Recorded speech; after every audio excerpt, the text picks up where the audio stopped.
തനിയെ തേങ്ങുന്നിതാ.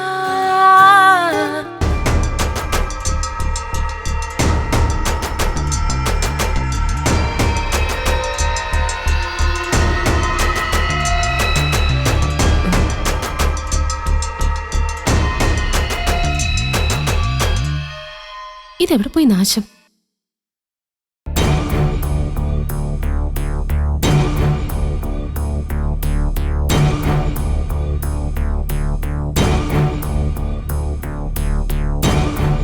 ഓ, ഇവിടെ ഇരിപ്പുണ്ടായിരുന്നു. സർവൈശ്വര്യ ചരട് കയ്യെ കിടന്ന് വിലസുന്നു. കൊണ്ടിട്ട് എനിക്ക് സർവാംഗ ചൊറിഞ്ഞു വരുവോ?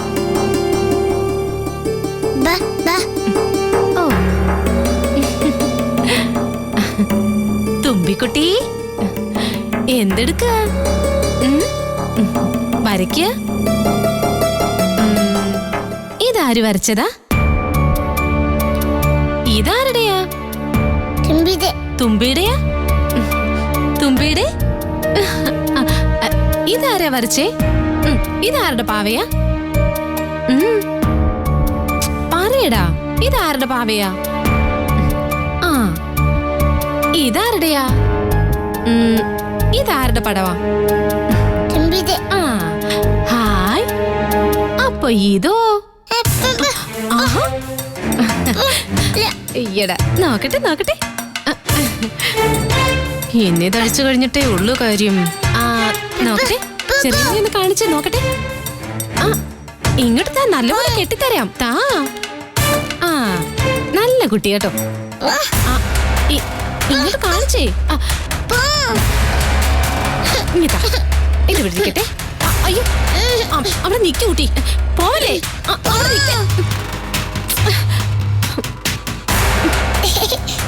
അവിടെ നിക്ക് കൊച്ചേ, അവിടെ നിക്കാൻ. ഈ നാശത്തിന് തോറ്റു. എന്നെ എന്തെങ്കിലും ഓടിക്കല്ലേ? ഇവിടെ ഇരിക്കു കൊച്ചേ. ചെറിയ തുമ്പിമോളിങ്ങി വന്നേ, കൈ കാണിച്ചേ. ആ, അവിടെ നിക്ക്, നോക്കട്ടെ. ഇവിടെ ഇരിക്കാം. ഇവിടെ ഇരുന്നോ തുമ്പിമോള്. ഇവിടെ ഇരുന്നോട്ടോ. ആ,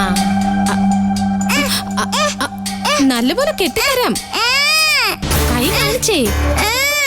നല്ല കുട്ടിയല്ലേ? ആ, കൈ ഇങ്ങോട്ട് തന്നെ. ഇങ്ങോട്ട് കാണിക്കും മോളെ. എന്താ ചേച്ചി? ഓ, ഇതെന്താ ചേച്ചി? ചേച്ചി ഇത് എന്തെടുക്കുക? അല്ല, അത് ചരട് മുറുകിയോന്നൊരു സംശയം. ശകലം മുറുകിയായിരുന്നു. കുഞ്ഞിന്റെ കയ്യിലെ രക്തയോട്ടത്തെ ബാധിക്കില്ലേ? ഞാനത് ലൂസാക്കി കെട്ടുമായിരുന്നു നന്ദനെ. എവിടെ കെട്ടിയിരുന്ന ചരട് എങ്ങനെ തനിയെ മുറുകാനാ? അതാ ഞാനും ആലോചിച്ചത്. ചിലപ്പോ കറുത്ത ചരടായതുകൊണ്ടായിരിക്കും. ആ, കലികാലം അല്ലേ, ചരടും മുറുകും. മോളെ,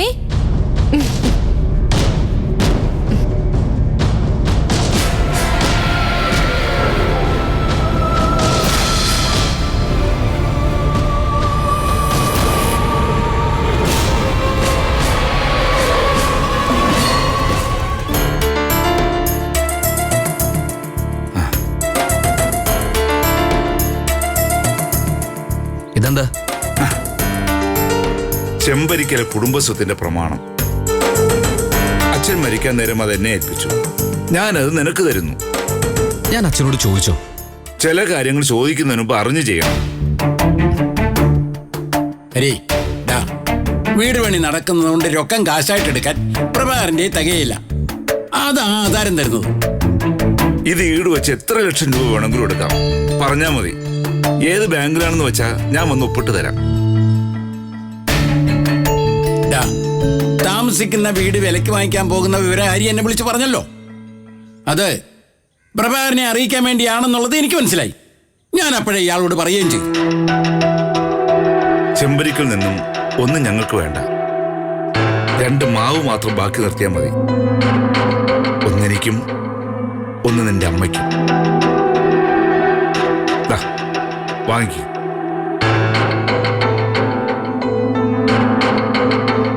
ഞാനിത് വാങ്ങുമെന്ന് അച്ഛൻ വിചാരിക്കുന്നുണ്ടോ? പ്രഭാകരൻ മനസ്സോടെ തരുന്നതല്ലേ ഹരി. എന്നെ അത്രയും മനസ്സിലാക്കിയിട്ടുള്ളൂ. അച്ഛനായാലും അമ്മാവനായാലും അതാണ് വിഷമം. വീടിന്റെ കാര്യത്തിൽ വേണ്ടത് ഞാൻ ചെയ്തിട്ടുണ്ട്. അതെന്താന്ന് ഞാൻ പിന്നെ പറയാം.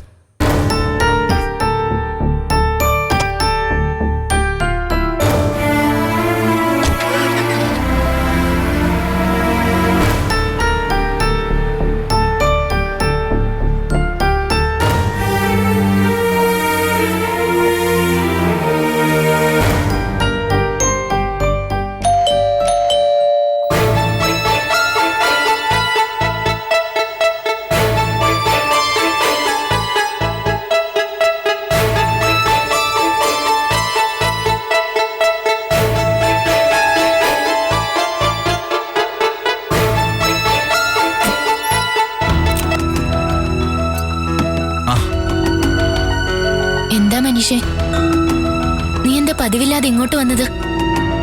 അരമണിക്കൂർ നേരത്തേക്ക് അസിസ്റ്റന്റ് മാനേജറെ ഡ്യൂട്ടി ഏൽപ്പിച്ചിട്ടാ പോകുന്നത്. ഉച്ച സമയമായോണ്ട് ഇപ്പോ കടയിൽ വലിയ തിരക്കുമില്ല. അതുകൊണ്ടല്ല, നീ ഇങ്ങോട്ട് വരുന്നത് പതിവില്ലാത്ത കാര്യമായോണ്ട് ചോദിച്ചതാ. ഇന്ന് സാലറി ഡേ ആയിരുന്നു. എനിക്ക് ശമ്പളം കിട്ടി. അതിന്? കഴിഞ്ഞ മാസത്തെ മുഴുവൻ ശമ്പളവും തന്നു എനിക്ക്.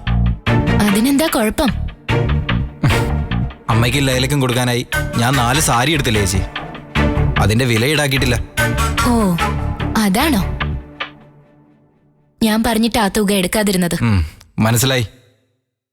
നന്ദേച്ചി മറ്റൊന്നും വിചാരിക്കരുത്. അത് വേണ്ട. സാരിയുടെ വില ഞാൻ ബില്ലടിച്ചതല്ലേ. ആ പൈസ ശമ്പളത്തിൽ നിന്ന് എടുത്തിട്ട് എനിക്ക് ബാക്കി തന്നാ മതി. ഇല്ലെങ്കിലോ? ബില്ലടിച്ചതല്ലേ, അപ്പോ അത് കണക്കിൽ വന്നല്ലോ. അതുകൊണ്ട് ഞാൻ തന്നയച്ച സാരിയാണെന്ന് പറഞ്ഞല്ലേ നീ അത് വീട്ടിൽ കൊടുത്തത്. അപ്പോ അതിന്റെ വില അടക്കേണ്ടത് എന്റെ ഉത്തരവാദിത്വമാണ്. ബില്ലടച്ചതൊന്നും പ്രശ്നമല്ല, അതൊക്കെ ഞാൻ നോക്കിക്കോളാം. നന്ദേച്ചി എന്റെ ശമ്പളത്തിൽ നിന്ന് ആ പൈസ ഈടാക്കിയില്ലെങ്കിൽ എനിക്ക് സമാധാനം ഉണ്ടാവില്ല. ഈ ഒരു പ്രശ്നം കൊണ്ട് നിന്റെ സമാധാനം ഇല്ലാതാവുമെങ്കിൽ ആയിക്കോട്ടെ. മനീഷേ, ഇത് നിന്റെ ആദ്യത്തെ ശമ്പളമാ. മുഴുവൻ തുകയും കയ്യിൽ വാങ്ങണം. നന്ദേച്ചി, ഇനി ഈ കാര്യമൊന്നും നീ പറയണ്ട. ചെല്ല്.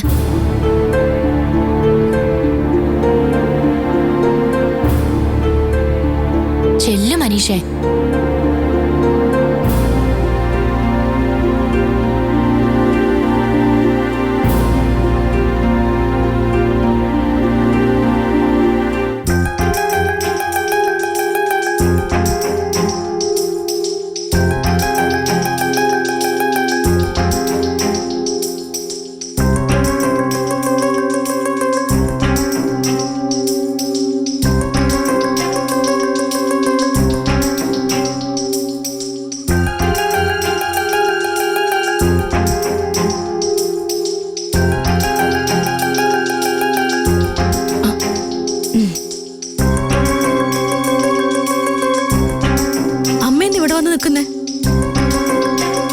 മനീഷിന്റെ മുഖത്തൊരു തെളിച്ചക്കുറവ് തോന്നി. വന്നു കയറിയപ്പോ എന്നെ ഇവിടെ കണ്ടിട്ടാണോ? അമ്മയെ കണ്ടതുകൊണ്ടോ? മനുഷ്യണ്ണ അങ്ങനെയൊന്നുമില്ല. അതോ ശകല സ്മോൾ അടിച്ചിട്ടാണോ വന്നത്? ഇല്ലമ്മേ, ആണെങ്കിൽ ഒറ്റ നോട്ടത്തിൽ എനിക്ക് മനസ്സിലാവും. ഡ്രസ്സ് മാറി വരട്ടെ, ഞാൻ ചോദിക്കാം.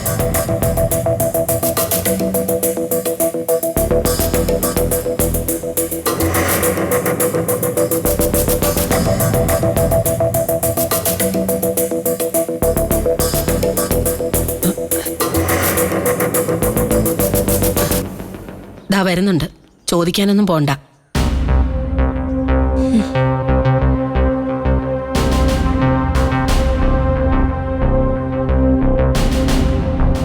മനീഷേട്ടാ,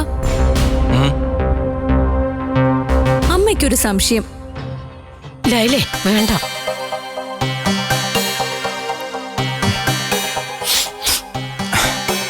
ആരെയാ സംശയം? അമ്മയെ കണ്ടതുകൊണ്ടാണോ മനീഷേട്ട മൂഡ് ഓഫ് ആയതെന്ന്? ആണോ ലൈലയുടെ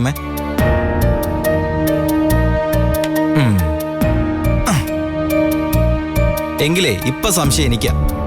അങ്ങനെ ലൈലയുടെ അമ്മയ്ക്ക് തോന്നിയിട്ടുണ്ടെങ്കിൽ അതിന് മറ്റെന്തോ കാരണം കാണും. ഒന്നുമില്ല മനീഷേ, ഇവള് ചുമ്മാ. എന്റെ പ്രധാന സംശയം അതല്ല. ഇവിടെ ഒരു അമ്മ ഉണ്ടായിരുന്നത് ഇപ്പൊ സ്ഥിരം ശേഖരമ്മാവന്റെ വീട്ടിലാണോ? അമ്മായിക്ക് സുഖമില്ല മനുഷ്യട്ടാ. ഒരു സഹായത്തിന് ആരുമില്ല. 2 ചെറിയ കുട്ടികളല്ലേ ഉള്ളത്. ഹും. മനീഷേട്ടൻ വരുവാണെങ്കിൽ അങ്ങോട്ടൊന്ന് ചെല്ലണമെന്ന് അമ്മ പറഞ്ഞിട്ടുണ്ട്. എന്തിന്? അമ്മാവന്റെ പിള്ളേരെ നോക്കാനാ? പോടിയിടുന്നു. സമയമുണ്ടെങ്കിൽ അവിടം വരെ ഒന്ന് ചെല്ല്. ഓരോന്ന് വരുമ്പോഴല്ലേ ബന്ധുക്കളുടെ ആവശ്യം വരുന്നത്. സഹായം. ഇവിടെ പല ആവശ്യങ്ങളും വന്നിട്ടുണ്ട്. അന്ന് ഈ പറയുന്ന അമ്മാവനെ ഇങ്ങോട്ട് കണ്ടിട്ടില്ല. അമ്മയ്ക്ക് ഒരേ ഒരു സഹോദരനേ ഉള്ളൂ. പുള്ളിക്കാരന് എന്താവശ്യം വന്നാലും അമ്മ വേണം. ഇങ്ങോട്ടോ? അല്ലടിലേ, നീ വന്നിട്ട് ഇത്രോ നാളായി. നീ എത്ര തവണ ശേഖരമ്മാവനെ കണ്ടിട്ടുണ്ട്? നമ്മൾ അങ്ങോട്ടും ചെല്ലുന്നില്ലെന്ന പരാതിയുണ്ട്. ഓ, ചെന്നേച്ചാലും മതി. സുമിത്രേച്ചി പോയിട്ടുണ്ടല്ലോ. നിങ്ങൾ എന്തിനാ അതിനെ ചൊല്ലി 1ഉം 2ഉം പറയുന്നത്? മനുഷ്യ യാത്ര ചെയ്ത് വന്നല്ലേ. നീ പോയി ചായ ഇട്. ചായ വേണ്ട, വിരിയും. എന്താ പറഞ്ഞേ? ഓ, ഒന്നുമില്ല. ചായ വേണ്ടെന്ന് പറഞ്ഞതാ. മെട്രോയിൽ കയറണമെന്ന് എത്ര തവണ ഞാൻ പറഞ്ഞു. ഇതുവരെ ഒന്നും കൊണ്ടുപോയില്ല. പിന്നെ മെട്രോ വേറെ പണിയൊന്നുമില്ല. അത്രയ്ക്ക് കൊതിയാണെങ്കിൽ നീ പൊടി. എന്നോടെന്തിനാ പറയുന്നേ? ആ, എന്നാ ഞാൻ തെക്കേതിലെ സുല്ലേട്ടനോട് പറയാം. ഒന്നുകൊണ്ടേ കാണിക്കാൻ. തെക്കേതിലെ സുല്ലോ? എങ്കിൽ അവന്റെ അന്ത്യായിരിക്കും. എന്നെ കൊച്ചിയിൽ കൊണ്ടുപോ. ഞാനാണെങ്കിൽ ഇതുവരെ ഒരു ഷോപ്പിംഗ് മാളിലും കയറിയിട്ടില്ല. അമ്മയും കൂടി വിളിക്കാം. ലൈലയുടെ അമ്മേനെ ഒഴിവാക്കാനോ? ആ, എങ്കിൽ അച്ഛനും കൂടി വന്നോട്ടെ. എല്ലാവർക്കും കൂടി ഒരു ട്രിപ്പ്. ആ, അതുകൊണ്ട് മുടിയണമെങ്കിൽ അങ്ങ് മുടിയട്ടെ. അല്ല പിന്നെ നിങ്ങൾ 2 പേരും കൂടി പോയാ മതി മനീഷേ. അതിനിടയ്ക്ക് ഞങ്ങൾ എന്തിനാ? തന്നെയുമല്ല, ഇത്രയും പേരൊരു യാത്ര പോവാന്ന് വെച്ചാ എത്രയാ ചെലവ്? മനീഷയുടെ ആദ്യത്തെ ശമ്പളത്തിന് എടുക്കാൻ പൈസ. ജോലി കിട്ടിയതിന്റെ ചെലവും ആവും അല്ലേ മനീഷേട്ടാ? അത് നടക്കും എന്ന് എനിക്ക് തോന്നണില്ല. അതെന്താ? ഇന്ന് എത്ര ഡേറ്റ്? 2-ാം തീയതി. അപ്പൊ ഇന്നലെ? ഇന്ന് 2 ഇന്നലെ 1-ാം തീയതി അല്ലേ അമ്മേ? അതിലും സംശയോ? ശമ്പളം കിട്ടി. ആണോ? എന്നിട്ട് മിണ്ടാതെ സർപ്രൈസും കൊണ്ടിരിക്കുക കള്ളൻ. അതിനാ വന്നോടനെ അമ്മയെ തിരക്കിയത്. ആദ്യത്തെ ശമ്പളമല്ലേ, അമ്മയുണ്ടെങ്കിൽ കൈ കൊടുക്കാന്ന് വിചാരിച്ചു. അത് ഗുരുത്വ.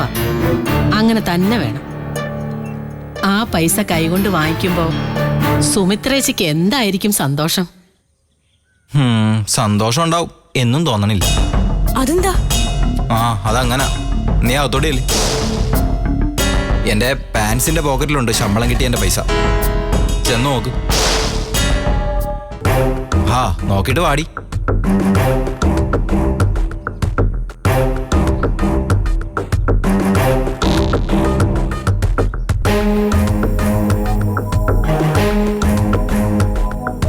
എല്ലാ ജോലിക്കാർക്കും 1-ാം തീയതി ശമ്പളം കൊടുക്കുമോ മനീഷേ?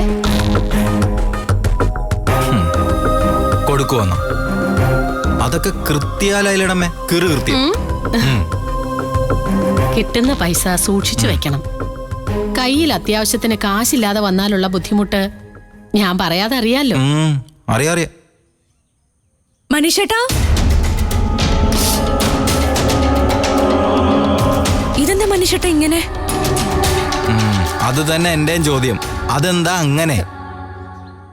എങ്ങനെയാണെന്നാ പറഞ്ഞതിന്റെ അത്രയും പണവും ഇല്ലമ്മേ. ബാക്കി പൈസ എവിടെയാ മനീഷേട്ടാ? പിടിച്ചു. ആര്? എടി നന്ദേച്ചി.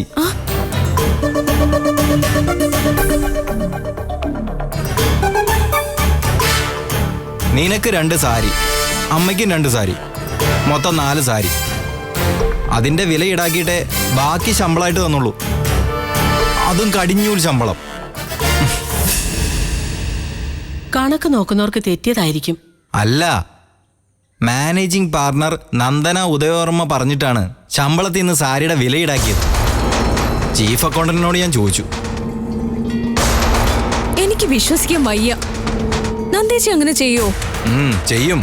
ചെയ്തല്ലോ. അക്കൗണ്ടന്റ് കള്ളം പറഞ്ഞതാണെങ്കിലോ? അയാളോട് ഒന്നുകൂടി ചോദിക്കണം. എന്തിന്? വീണ്ടും ഞാൻ നാണം കെടാനോ?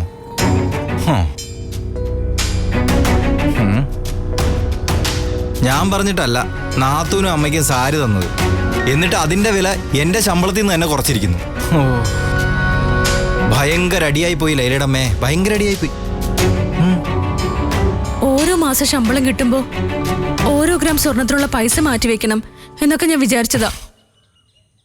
എടി, നീറോം നഗരം കത്തിയെരിയുമ്പോഴാ റോമാ ചക്രവർത്തി ഇരുന്ന് വീണ വായിക്കുന്നത്. കാശ് പോയിട്ടിരിക്കുമ്പോഴാ അവളുടെ 1 ഗ്രാം സ്വർണം. ഇങ്ങനെ ഒരെണ്ണത്തിന് എനിക്ക് വേണ്ടി വെച്ചിരുന്നല്ലോ ലൈലയുടെ അമ്മേ. അവൾ അവളുടെ ഒരു സങ്കടം പറഞ്ഞതല്ലേ മനീഷേ. അപ്പൊ ഞാൻ എന്റെ സങ്കടം ആരോട് പറയും? എന്നാലും നന്ദനെ ഇങ്ങനെ ഒരു ചതി കാണിക്കുമെന്ന് ഞാൻ വിചാരിച്ചില്ല. ആ, ഞാൻ വിചാരിച്ചതാ. എനിക്കറിയാം പുള്ളിക്കാരനെ. അല്ല പിന്നെ മനീഷേട്ടാ, ഞാനൊന്ന് പറയട്ടെ. അവിടെ നിൽക്ക്. പറയും. മനീഷേട്ടന്റെ ഉത്തരവാദിത്ത ബോധം കൂടാൻ വേണ്ടി നന്ദേച്ചി ചെയ്തതാ. പണത്തിന്റെ വില അറിയട്ടെ എന്ന് വിചാരിച്ചു കാണും. എടി, നിന്നെ ഉണ്ടായിരുന്നോളാം.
പനക്കലിന്ന് കോടവലും വന്നോ? ഇല്ല, സുമിത്രാമ്മയൊന്ന് വിളിക്കണം. അവർക്കിപ്പോ തന്റെ മുമ്പിൽ എന്തോ അപകർഷതാബോധമുണ്ടെന്ന് തോന്നുന്നു. സംസാരിക്കുമ്പോഴും ഇടപഴകുമ്പോഴൊക്കെ അതിന്റെ ഒരു ലക്ഷണമുണ്ട്. ഇങ്ങനെയൊന്നും അല്ലായിരുന്നു പണ്ട്. പനക്കലെ കുടുംബം അടക്കി ഭരിച്ചിരുന്ന ആളാ സുമിത്രാമ്മ. പറഞ്ഞാ വിശ്വസിക്കില്ല. ഇപ്പൊ അവരെ കാണുമ്പോ അധികാരം നഷ്ടപ്പെട്ട പഴയ രാജാക്കന്മാരെയാണ് ഓർമ്മ വരിക. മനീഷിന്റെ കാര്യത്തിൽ ഞാൻ പറഞ്ഞ കറക്റ്റായില്ലേ? പണത്തിന്റെ ഇടപാടുകളിലായിരുന്നു തനിക്ക് അയാളെ സംശയം. പണ്ടെപ്പോഴോ പനക്കിലെ സമ്പാദ്യ കൊടുക്ക എടുത്തോണ്ട് പോയത്രേ. അതന്ന്. ഇന്നോ വീട്ടിൽ സാരി കൊടുത്ത കേസിൽ താൻ അയാളെ സംശയിച്ചു. അതയാൾ ക്ലിയർ ചെയ്തു. ഇപ്പോ ആ സാരിയുടെ വില കുറച്ചിട്ട് മതി ശമ്പളം എന്നും പറഞ്ഞു. ഇനിയും നന്ദനയ്ക്ക് വിശ്വാസമായില്ലെന്നുണ്ടോ? വിശ്വാസമൊക്കെ ഉണ്ട്. അപ്പോഴും പൂർണ്ണമായി ഉറപ്പില്ല.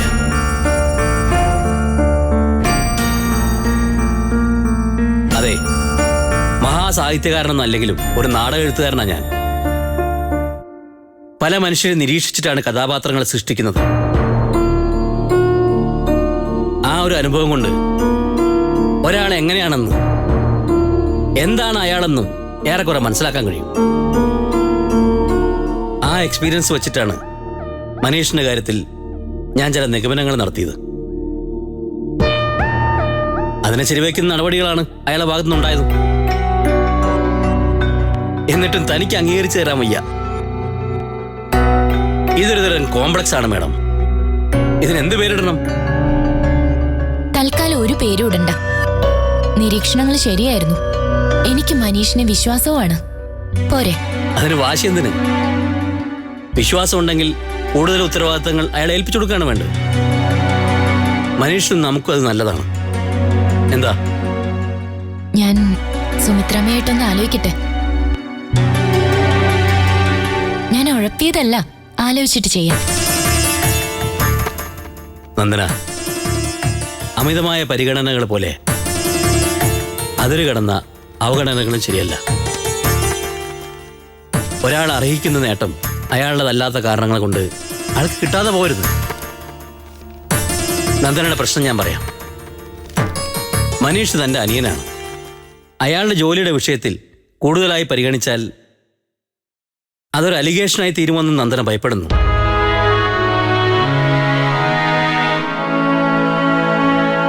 മനീഷ് തന്റെ ബ്രദറായി പോയത് അയാളുടെ ഭാഗത്തെ മിസ്റ്റേക്ക് കൊണ്ടല്ല. അനിയൻ എന്ന പരിഗണന കൊണ്ട് താൻ അയാൾക്ക് ഫേവറായിട്ടൊന്നും ചെയ്യുകയും വേണ്ട. നമ്മൾ കണ്ടിടത്തോളം ഏൽപ്പിച്ച ജോലിയിൽ മനീഷ് എഫിഷ്യൻ്റാ, സിൻസിയറുമാണ്. അതിൻ്റെതായ കൺസിഡറേഷൻ കൊടുക്കുന്നു, അത്രയേ ഉള്ളൂ. ഇക്കാര്യത്തിൽ നമ്മൾ പരാതിപ്പെട്ടി തുറക്കുന്നില്ല, ആരുടെയും പരാതിയിട്ട് കേൾക്കുന്നുമില്ല. ഓക്കെ.